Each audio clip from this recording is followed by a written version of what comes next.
పాలన తిరుమల తిరుపతి దేవస్థానంతోనే ప్రారంభం కావాలి. ప్రక్షాళన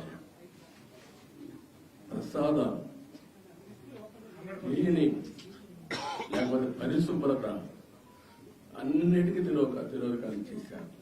తిరుమల ఒక పవిత్రమైన దివ్యక్షేత్రం.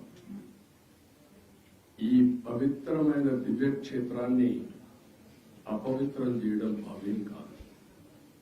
తెల్లవారుజామున 3 గంటలకు సుప్రభాత దర్శనానికి వస్తే వైకుంఠం అంటే మనకు తెలియదు.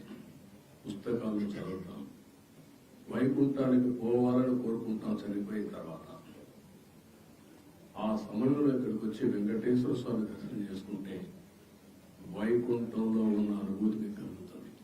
నేను ఎన్నోసార్లు ఫీల్ అయ్యాను, ఇప్పుడు కూడా ఫీల్ అవుతున్నా. అందుకే నేను ఇక్కడికి వచ్చినప్పుడు అన్ని విషయాలు మర్చిపోయి ఒక పవిత్రమైన భావంతో పోవాలి. ఒకే స్లోగన్ ఉండాలి.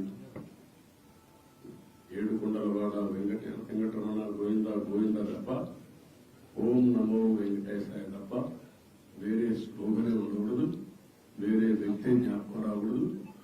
ఆ పేరుతోనే మొత్తం ప్రక్షాళన చేస్తాం.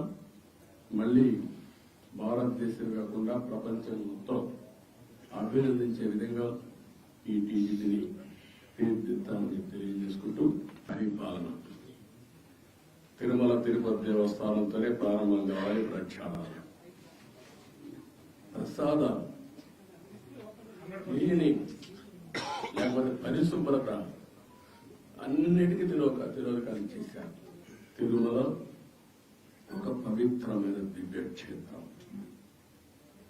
ఈ పవిత్రమైన దివ్యక్షేత్రాన్ని అపవిత్రం చేయడం భావ్యం కాదు. తెల్లవారుజామున 3 గంటలకు సుప్రభాత దర్శనానికి వస్తే వైకుంఠం అంటే మనకు తెలియదు. పుస్తకాలను చదువుతాం, వైకుంఠానికి పోవాలని కోరుకుంటాం చనిపోయిన తర్వాత. ఆ సమయంలో ఇక్కడికి వచ్చి వెంకటేశ్వర స్వామి దర్శనం చేసుకుంటే వైకుంఠంలో ఉన్న అనుభూతిని కలుగుతుంది. నేను ఎన్నోసార్లు ఫీల్ అయ్యాను, ఇప్పుడు కూడా ఫీల్ అవుతున్నా. అందుకే నేను ఇక్కడికి వచ్చినప్పుడు అన్ని విషయాలు మర్చిపోయి ఒక పవిత్రమైన భావంతో పోవాలి. ఒకే స్లోగన్ ఉండాలి.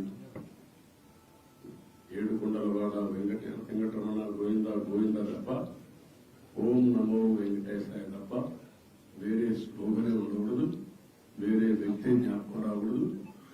ఆ పేరుతోనే మొత్తం ప్రక్షాళన చేస్తాం. మళ్ళీ భారతదేశం కాకుండా ప్రపంచం మొత్తం అభినందించే విధంగా ఈ టీజీని